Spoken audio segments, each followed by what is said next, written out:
ஒரு சிறிய கிராமத்தில் அருண் என்று சிறுவன் இருந்தான். அவனுக்கு மழை மிகவும் பிடிக்கும். ஒரு நாள் மழை பெய்யும்போது அவன் வீட்டின் முன் நின்று மழைத் துளிகளை பிடிக்க முயன்றான். அப்போது ஒரு மழைத்துளி அவன் கையில் விழுந்தது. அது மெதுவாக ஜொலிக்கத் தொடங்கியது. என்னை நல்ல மனசுக்காரர்கள் மட்டுமே பார்க்க முடியும் என்றது அந்த மழைத்துளி. அருண் ஆச்சரியப்பட்டான்.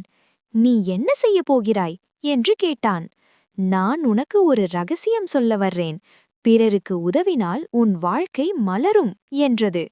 அடுத்த நாள் அருண் தனது நண்பனுக்கு புத்தகம் கொடுத்து உதவினான். வயதான ஐயாவுக்கு தண்ணீர் கொடுத்தான். அவன் செய்த ஒவ்வொரு நல்ல செயலுக்கும் அந்த மழைத்துளி அவன் மனதில் ஒளியாக மின்னியது. சில நாட்களில் அருண் கிராமத்திலேயே மிகவும் அன்பான பையனாக ஆனான். கதைப்பாடம்: நல்ல மனசுதான் உண்மையான மாயம்.